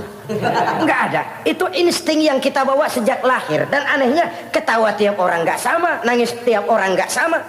Itu insting. Bayangin kalau itu nggak ada. Kita nggak bisa sedih, nggak bisa gembira, kita nggak bisa ketawa, nggak bisa nangis. Polos hidup ini. Kayak boneka. Nggak ada insting. Nah, ini juga diberikan kepada binatang. Binatang kan cuma instingnya insting rendah. Binatang marah bisa marah. Tapi perasaan mulia binatang nggak punya. Kepengen dipuji, kan kagak ada binatang. Dia cuma punya perasaan-perasaan rendah. Marah, pengen tahu kebo kita sodok. Marah dia. Perasaan rendah, lapar, binatang punya. Kenyang, binatang punya. Tapi perasaan tinggi, binatang nggak punya. Kepengen hidup lebih baik, nggak ada. Kepengen hidup terhormat, nggak ada. Senang kalau dipuji, nggak ada. Coba dah kebo kita puji habis-habisan, diam aja dia. Waduh, lu Bo bukan main Bo, hebat bener. Ya tetap aja kebo. Atau kita caci maki, nggak bakal dia marah. Ini perasaan tinggi, ingin lebih baik, ingin lebih terhormat, senang kalau dipuji, marah kalau dicaci. Itu perasaan tinggi yang hanya diberikan kepada manusia. Manusia dipuji senang, dicaci marah. Orang kita puji walaupun wah kamu hebat bener, walaupun dia bilang ah kamu bisa aja, tapi kupingnya tetap aja mekar. Senang kalau dipuji. Insting yang rendah diberikan juga kepada binatang, tapi bukan insting yang tinggi. Ini petunjuk pertama. Dengan itu kita punya perasaan dasar untuk mengagumi, untuk sedih, untuk gembira dan sebagainya. Setelah insting kita diberikan panca indera yang kerjanya juga nggak sama. Penciuman dengan pendengaran dengan penglihatan kan nggak sama. Yang enak buat kuping belum tentu enak buat hidung. Orang buang angin kalau ditinjau dari segi bunyi enak buat kuping, tapi hidung kan kelabakan. Kerjanya nggak sama. Panca indera ini penting sebagai kesiapan untuk melayani insting. Persiapan melayani insting. Cukupkah? Tidak. Binatang juga diberikan panca indera. Bahkan kadang-kadang panca indera binatang lebih tajam daripada panca indera manusia. Nah, lalu diberikan yang ketiga, ini yang membedakan manusia dari binatang. Apa? Hidayah berupa akal, pikiran. Dengan ini, coba kita lihat. Manusia bikin rumah, burung bikin rumah. Tapi bandingkan, rumah burung dari tahun atu, ya gitu-gitu aja. Tapi rumah manusia, Masya Allah, modelnya macam-macam. Ada yang kita dari jauh nggak ngerti, ini celengan apa rumah orang ini, bundar begini. Binatang bikin rumah, manusia bikin rumah. Binatang bikin rumah dengan insting, manusia bikin rumah dengan otak. Hasilnya berbeda. Manusia tidak punya sayap, tapi dengan otaknya dia bisa terbang lebih tinggi dari burung. Manusia tidak bernapas dengan insang, tapi dengan otaknya dia bisa nyelam lebih dalam daripada ikan. Ini kelebihan manusia dari binatang, diberikan otak. Belum cukup rupanya otak, karena otak ini penemuannya relatif. Apa yang dianggap hari ini benar, besok udah nggak benar. Apa yang hari ini otaknya bilang baik, besok dia bilang jelek. Apa yang hari ini otaknya bilang katakan jelek, besok dia bilang baik. Yang relatif tidak bisa dijadikan pegangan. Maka Allah lalu memberikan yang keempat, Hidayatuddin namanya, petunjuk berupa agama. Diberikan insting, diberikan panca indera, diberikan otak, lalu diberikan agama. Turun para rasul yang 25 itu yang merupakan mata rantai yang berkaitan, tidak terpisah. Misi samawi, semuanya sama bersumber dari Allah yang satu itu. Setelah agama datang, masih ada yang lebih penting. Apa? Hidayah yang disebut taufik. Persesuaian kehendak antara kita dengan Allah. Kalau taufik tidak datang, kalau taufik tidak dapat, Kan'an saja anak Nabi Nuh kufur, anak Nabi tidak dapat taufik namanya itu. Agama turun, bapaknya Nabi, bapaknya Nabi. Azar, ayahnya Nabi Allah Ibrahim, tidak mendapat taufik. Lalu Abu Jahal, Abu Lahab, pamannya Nabi, tidak mendapat taufik. Lalu istrinya Nabi Lut tidak mendapat taufik. Bayangkan ini, anak Nabi, paman Nabi, bapak Nabi, istri Nabi. Taufik inilah yang hak prerogatif Allah. Insting semua dikasih, panca indera semua dikasih, otak semua dikasih, agama kepada semua diturunkan. Tapi taufik ini hak prerogatif Allah. Lah kita ini bersyukur, ponakan Nabi aja bukan dapat taufik. Tidak sekedar mendengar Islam, mendengar agama, tapi mengikuti agama itu sendiri. Inilah institusi-institusi yang diberikan Allah kepada kita. Jadi kalau sudah begini lengkap, manusia, nih aku kasih, tempuh jalan ini, masih salah juga, dasar sableng.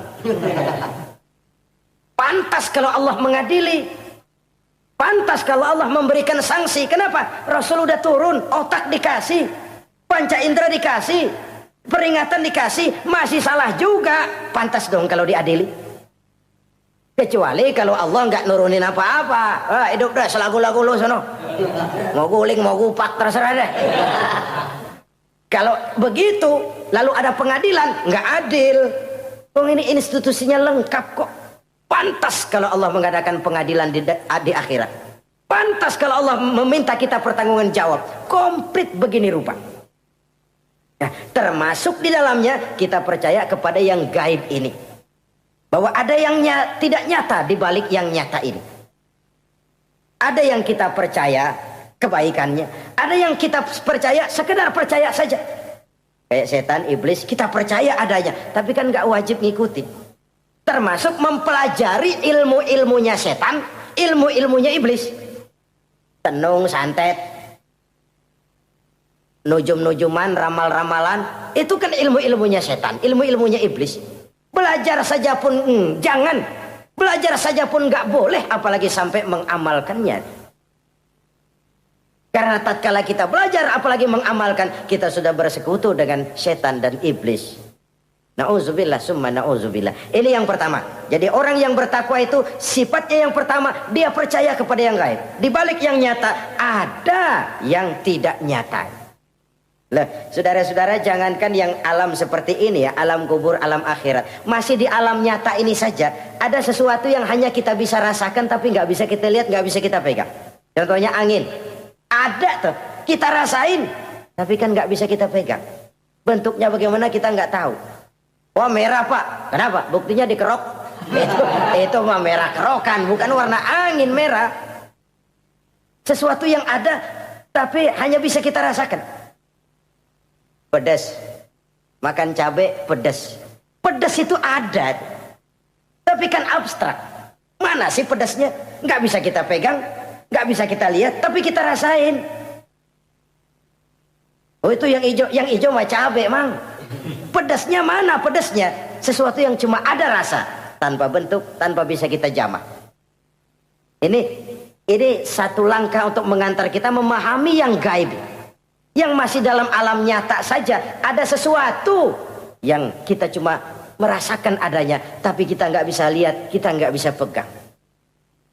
Makanya ada orang tanya, Pak, itu kalau orang mati dibacain Fatihah di sono apa pahalanya nyampe tuh? Saya jawab, kalau ente nggak percaya mati dulu dah. Mati dulu, bacain Fatihah, tungguin di sono. Kalau nggak nyampe balik lagi kemari. Long bagaimana hal-hal yang kayak begitu? Wong sholat saja kita nggak tahu sholat kita diterima atau tidak oleh Allah.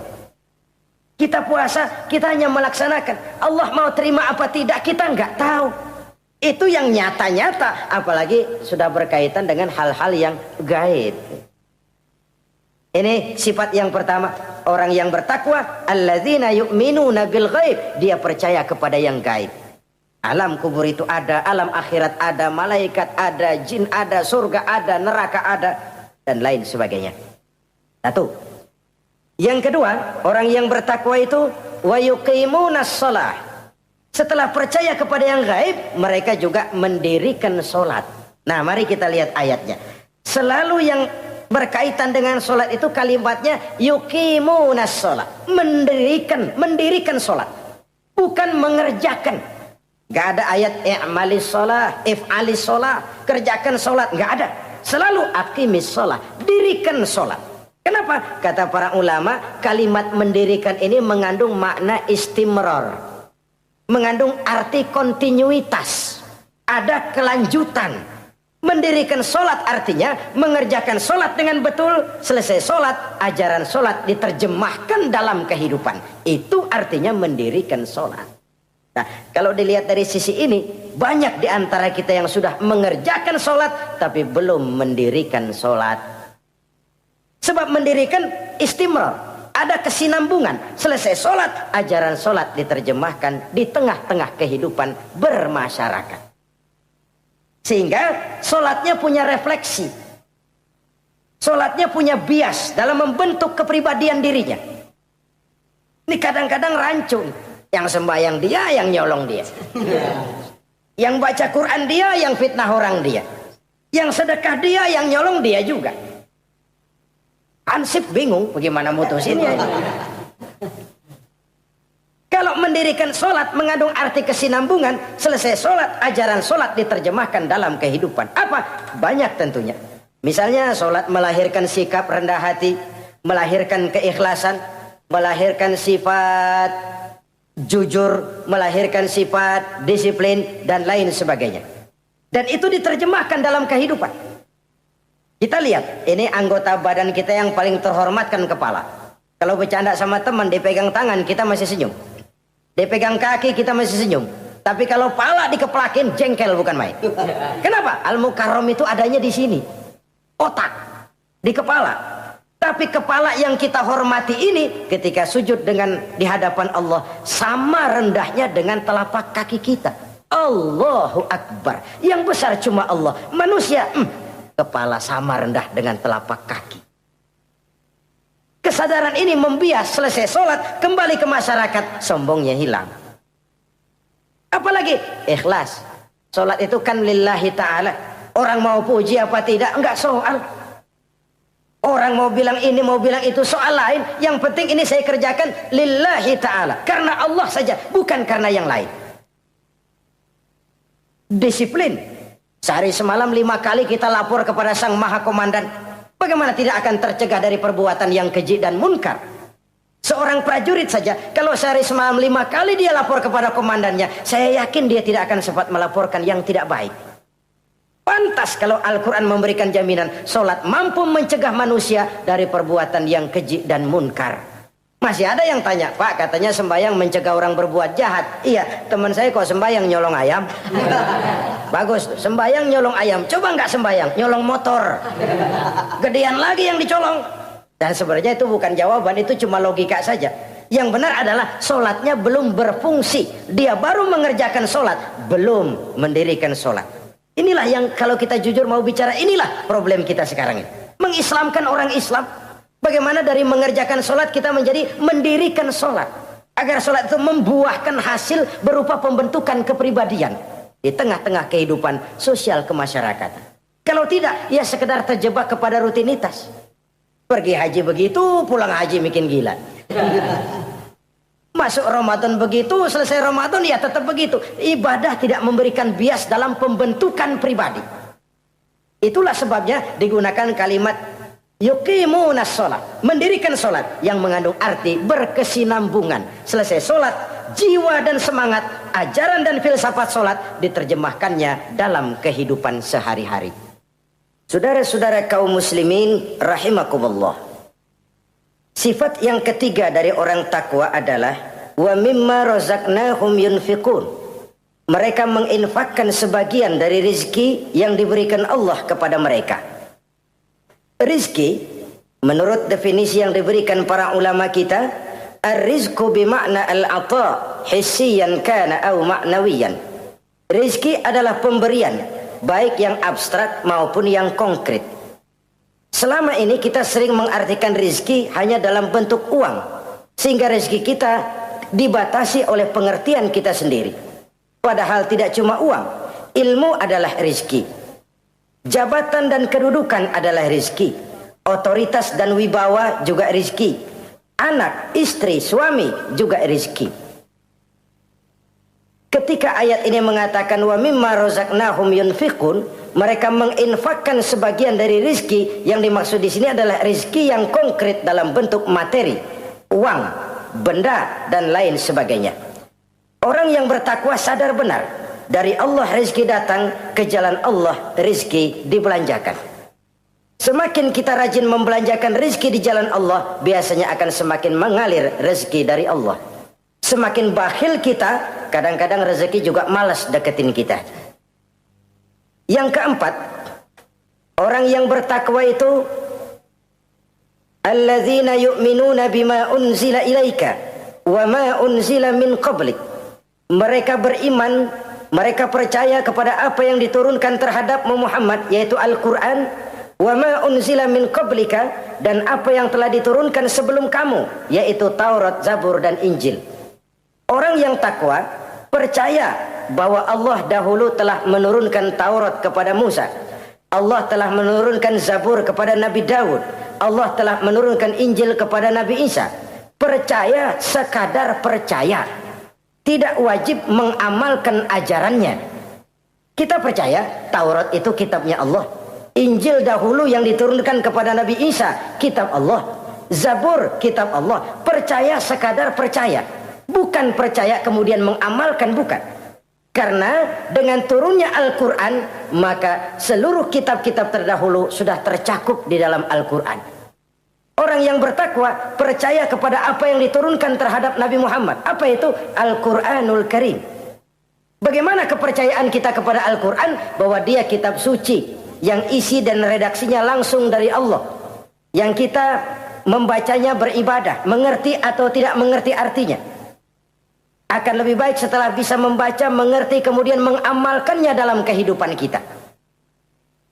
Saudara-saudara, kalau kita adakan konteks ini di mana-mana, modernisasi, globalisasi, kemajuan sering membawa pergeseran nilai.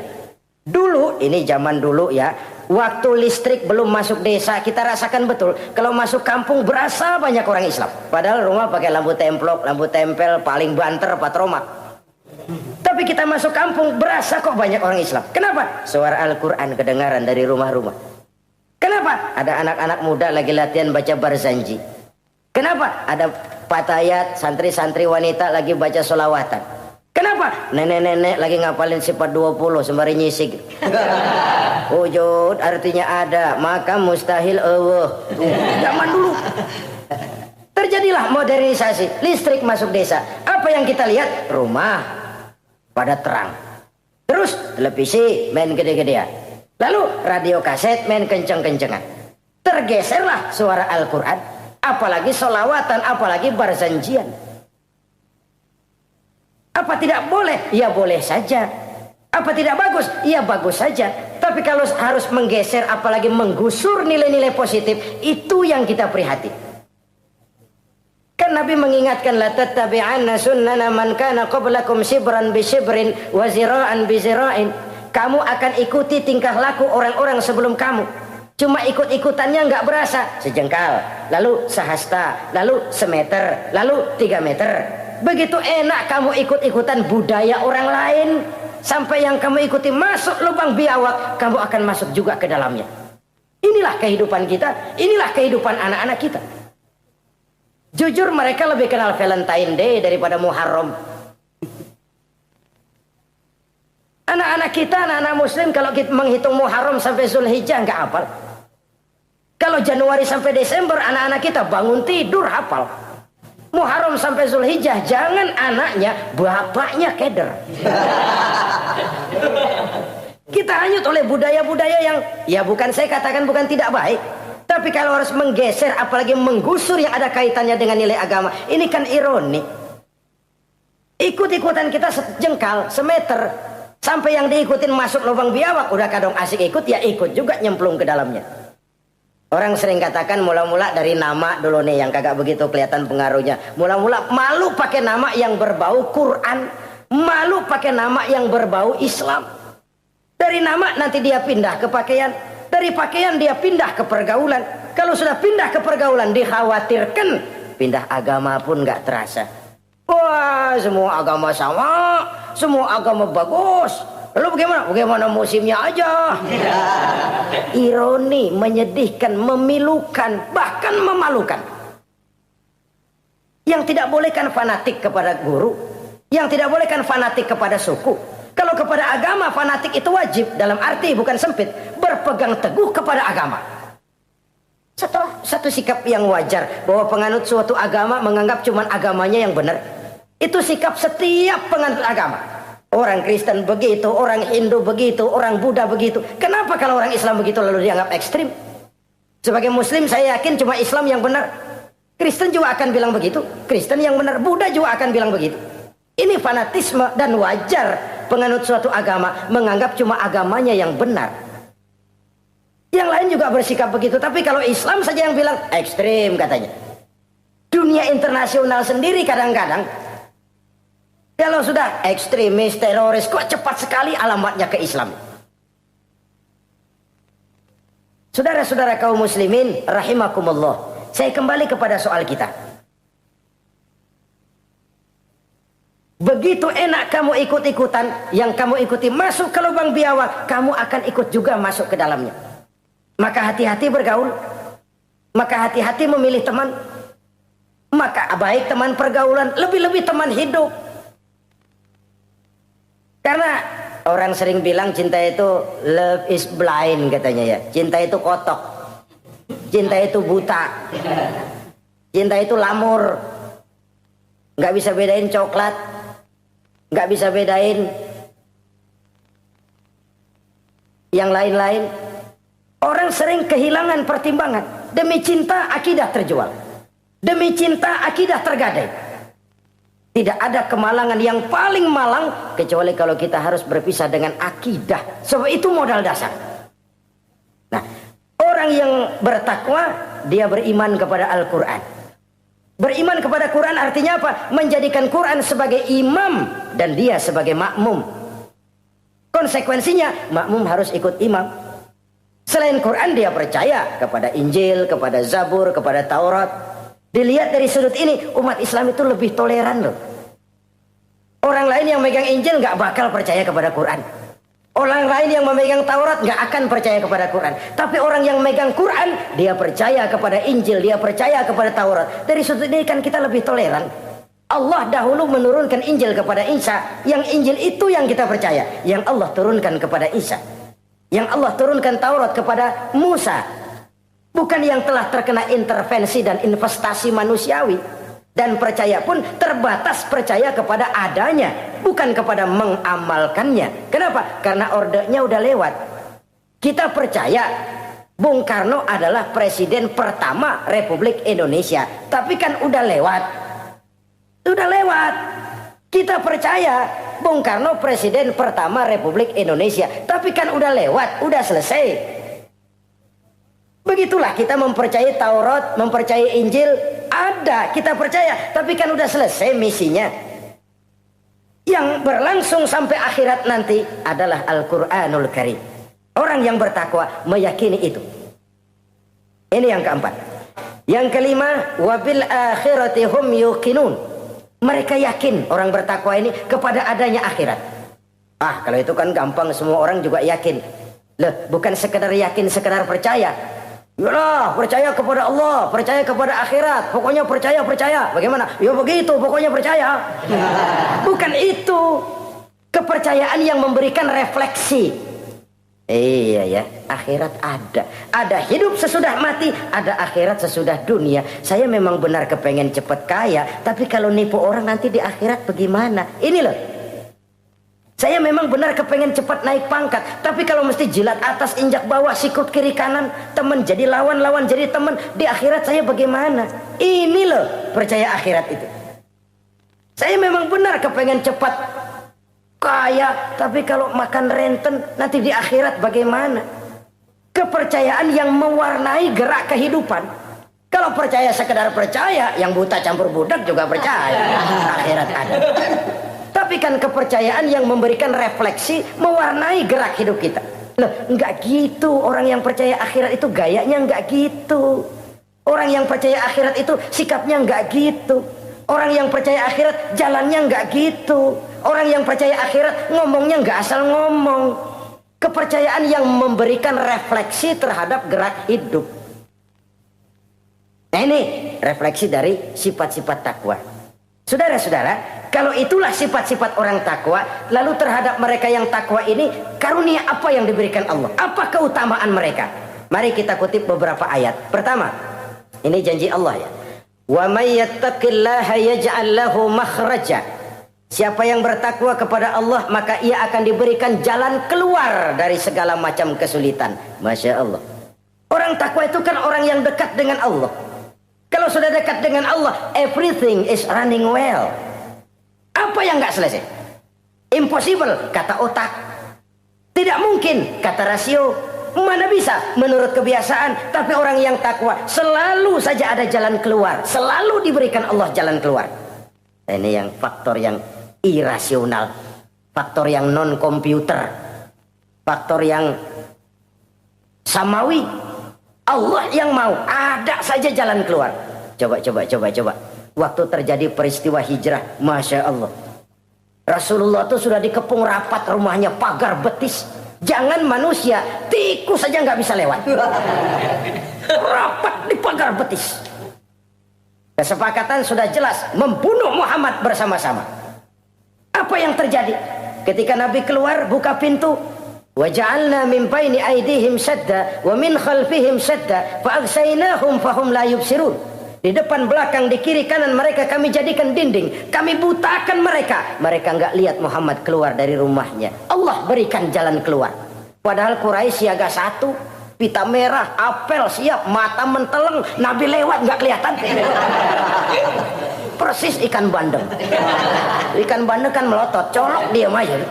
Enggak lihat apa-apa. Yaj'al lahu makhraja. Allah berikan jalan keluar dari berbagai macam kesulitan. Sesuatu yang menurut kita, aduh udah dah, nyerah dah, nggak bisa dah. Tapi orang yang takwa kepada Allah, Allah janji. Allah lah yang janji ini. Yaj'al lahu makhraja. Allah akan berikan jalan keluar dari segala macam kesulitan. Kenapa? Dia dekat dengan Allah. Orang yang kayak begitu yang kita takut itu. Doanya ngebul kata anak-anak. Permohonannya didengar, ratapannya dipenuhi. Allah berikan dia jalan keluar. Ada saja jalan keluarnya. Ini keistimewaan pertama dari orang yang takwa itu. Lah kalau Allah yang ngasih jalan keluar, siapa yang bisa mencegah jalan orang kayak begitu? Di pagar betis lolos. Di Gua Sur Quraisy sampai ke Gua Sur. Mencari Nabi. Kalau mereka nengok aja kelihatan. Apa yang terjadi? Dilalah. Dadakan. Burung bertelur di bibir goa. Laba-laba bikin sarang di bibir goa. Quraisy mikir kalau Muhammad masuk kemari telur berantakan. Rumah laba-laba hancur nih. Nggak mungkin dia ke sini. Cari ke tempat lain. Rumah laba-laba yang rapuh menggagalkan usaha Quraisy yang gagah perkasa. Yaj'al lahu makhraja. Allah berikan jalan keluar. Ini yang pertama. Yang kedua, wa yarzuqhu min haitsu la yahtasib. Allah berikan rezeki dia, orang yang takwa ini, dari jalan yang tidak disangka-sangka. Rezekinya mengalir. Kenapa? Dia dekat dengan Allah. Allah Maha Kaya. Kadang-kadang nih orang kerjaannya sujud doang, mengangkat tangan, rezekinya ada aja. Allah yang kaya. Allah yang Maha tahu. Orang yang takwa walaupun gajinya kagak ada, penghasilannya gede. Allah yang memberi. Jangan lupa itu, ada gaji, ada penghasilan. Kalau gaji kan ada ukurannya. Kadang-kadang ada orang gajinya kecil, penghasilannya gede. Umpamanya jadi lurah musim gusuran. Itu penghasilan. Kalau gaji bisa diukur, tapi penghasilan gede lah. Kalau semeter komisinya sekian kan gede tuh penghasilan. Ada juga yang memang gaji gede, penghasilan gede. Ini pejabat-pejabat yang banyak sikutannya tuh. Saudara-saudara kaum muslimin, orang yang bertakwa itu yarzuqhu min haitsu la yahtasib. Allah berikan rizki lewat jalan yang dia nggak sangka-sangka. Ada aja jalannya. Nggak punya duit tapi haji bisa pergi. Nggak punya duit tapi ya hidupnya wajar. Tamu datang balahan. Pernah itu ada tamu di Jawa Timur sana datang ke rumah seorang kiai. Ratusan tamu dikasih makan semua. Padahal kiai rumahnya gede. Tamu ada yang dalam hatinya nyeletuk. Ini kiai bisa ngasih makan orang satu rombongan banyak begini, duit dari mana ini? Dalam hatinya. Disamperin sama kiai. Kamu jangan buruk sangka, ini rezeki halal. Bukan cuma rezeki, dia bisa ngerti hati orang. Mukasyafah. Allah bukakan apa yang Allah nggak bukakan buat orang lain. Ini karunia. Dan itu hanya mungkin dengan takwa. Itu tadi. Komitmen kepada perintah Allah, menjauhi larangannya. Mukasyafah, dibukakan pintu oleh Allah. Dia bisa lihat yang orang nggak lihat. Dia bisa tahu yang orang lain nggak tahu. Udah nggak bisa main-main kalau ketemu orang begini. Ini udah high class ini di sisi Allah. Ini yang kedua. Rezekinya ngalir lewat jalan yang nggak sangka-sangka. Yang ketiga, wa may yattaqillaha yaj'al lahu min amrihi yusra. Orang yang bertakwa kepada Allah, Allah jadikan urusannya gampang. Allah mudahkan urusannya. Masya Allah. Kalau Allah yang sudah mudahkan, siapa sih yang bisa bikin sulit? Allah yang gampangin urusannya. Orang mana yang bisa bikin sulit? Boleh manusia merencana, mempersulit, memblokir segala macam. Tapi kalau Allah gampangin, jalan tuh urusan. Boleh manusia merancang. Tapi kalau Allah mau, apa yang gak mungkin? Satu kampung orang mau jatuhin kita. Kalau Allah mau angkat, naik. Satu negara orang mau naikin kita. Kalau Allah mau turunin, nyungsep. Tu'izu man tasya wa tuzillu man tasya. Allah muliakan siapa yang dikehendakinya. Allah rendahkan siapa yang dikehendakinya. Saudara-saudara kaum muslimin rahimakumullah. Dimudahkan urusan orang yang takwa itu. Jadi kalau ingin urusan kita dimudahkan oleh Allah, konsepnya cuma takwa. Kembali kepada komitmen, laksanakan yang diperintah, jauhi yang dilarang. Itu saja. Apalagi keutamaan orang takwa itu, wa may yattaqillaha yukaffir anhu sayyi'atihi wa yu'azzim lahu ajra. Siapa yang bertakwa kepada Allah, dihapuskan segala kesalahannya yang sudah lalu. Masya Allah. Dihapuskan kesalahannya. Bahwa manusia punya salah, ya manusiawi. Tapi ada hadis menyatakan, ikuti perbuatan salahmu dengan kebaikan. Niscaya kebaikan itu akan menghapus kesalahan kamu. Kalau dulu kita makan harta orang dengan zalim, kita nggak sempat minta maaf, tuh orang udah mati. Bagaimana caranya? Perbanyak sedekah. Mudah-mudahan sedekah ini menutupi kesalahan kita yang lalu memakan harta orang dengan cara yang zalim. Ikuti perbuatan salah dengan kebaikan. Niscaya kebaikan itu akan menghapus kesalahan kamu. Nah, ini orang yang bertakwa dihapuskan kesalahannya oleh Allah. Direhabilitir. Dia lakukan pemutihan. Yang melakukan pemutihan Allah. Kalau dosa sudah dihapuskan, Masya Allah. Coba. Ada hadis menyatakan, siapa orang baca Bismillahirrahmanirrahim, maka dia bisa lewat di atas air. Beku itu air. Bismillah saja bisa jalan di air. Ini bismillahnya orang yang bagaimana? Nih. Bismillahnya orang yang bobotnya ringan.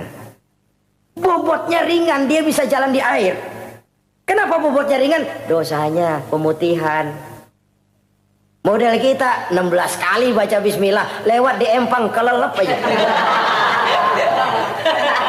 Bobot kita kelewat berat oleh lapisan-lapisan dosa. Makin banyak dosa, makin berat bobot.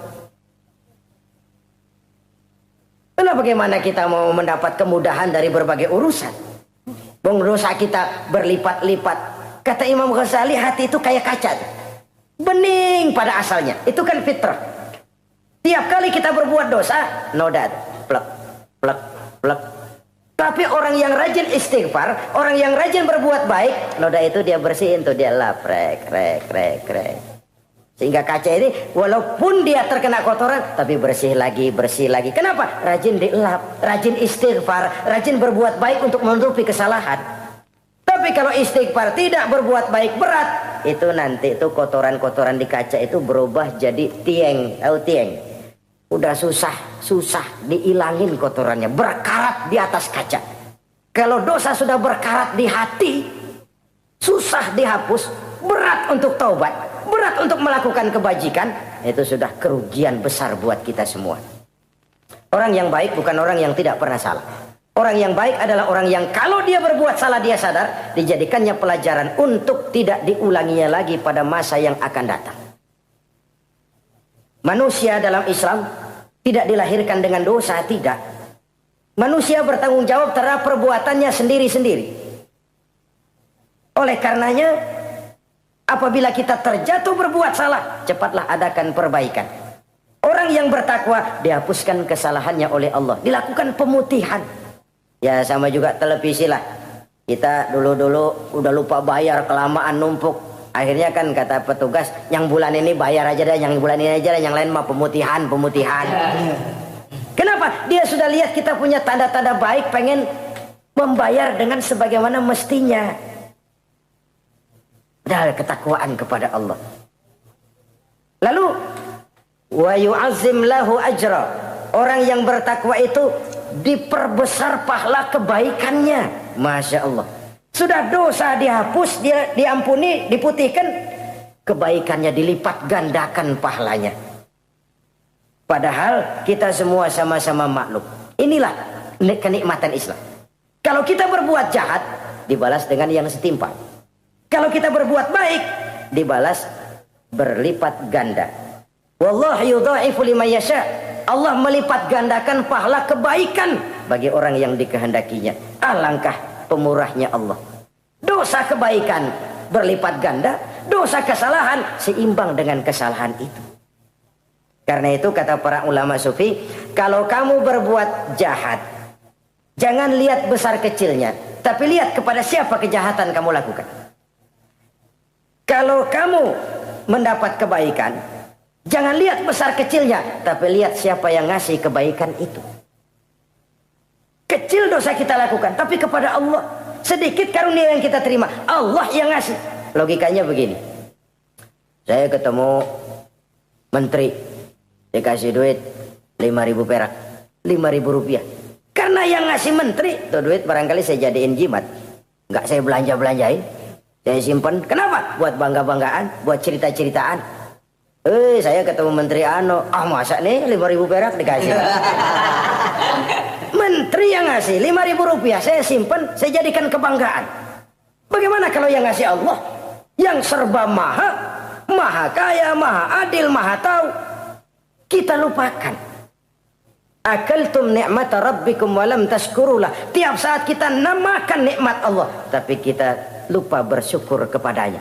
Padahal Allah janjikan, makin kamu pandai bersyukur, makin aku tambah nikmatku. Tapi kalau kamu tidak pandai bersyukur, awas, azabku itu amat pedih. Jadi azab, nikmat maksud saya, bisa berubah menjadi azab kalau kita tidak pandai mensyukurinya. Saudara-saudara kaum muslimin rahimakumullah, dari uraian singkat ini saya ambil beberapa catatan utama. Pertama, nilai manusia dalam pandangan Allah adalah ketakwaannya. 14 abad yang lalu, sebelum orang teriak-teriak tentang hak asasi, Rasulullah sudah mencanangkan semangat persamaan ketika beliau bersabda, "An-nasu kulluhum li Adam, wa Adam min turab, la fadla li arabiyyin ala ajamiyyin illa bittaqwa." Seluruh manusia berasal dari Adam. Adam diciptakan dari tanah. Tidak ada kelebihan Arab dengan yang bukan Arab kecuali takwanya. Di situ nilai manusia dalam pandangan Allah. Takwa bukanlah kulit. Oh, itu kalau sorbannya paling gede berarti paling takwa. Belum tentu. Wah, tasbihnya panjang-panjang. Belum tentu. Oh, jenggotnya nyengser. Belum tentu. Oh, kumisnya tebal. Buat nyaring kopi kali. Itu kulit. Kulit perlu, tapi isi jauh lebih penting. Sehingga Nabi katakan, at-taqwa hahuna. Takwa itu di sini, di sini, di sini. 3 kali. Di hati. Bukan di serban, bukan di tasbih, bukan di sajadah, bukan di sarung. Di sini, di situ takwa. Penggeraknya adalah hati. Dan untuk itu Allah menyediakan fasilitas keutamaan. Diberikan jalan keluar dari berbagai kesulitan. Diberikan rizki dengan jalan yang tidak disangka-sangka. Dihapuskan kesalahannya, dimudahkan usahanya. Diperbesar pahala kebajikannya. Karena itu, untuk mengejar posisi di hadapan Allah, tidak lain adalah takwa. Allah tidak bedakan manusia dari keturunannya, warna kulitnya, tapi dari ketakwaannya kepada Allah. Orang yang takwa disebut muttaqin, dan itulah nilai tertinggi manusia di hadapan Allah Subhanahu wa taala. Semoga kita diberikan kekuatan untuk mencapai martabat takwa ini dan mendapat keutamaan-keutamaan seperti yang dijanjikan Allah. Sekian dulu jumpa kita kali ini. Insya Allah lain kesempatan kita jumpa kembali. Terima kasih atas segala perhatian. Mohon maaf atas segala kekurangan. Usikum wa iyaya bitaqwallah. Wassalamualaikum warahmatullahi wabarakatuh.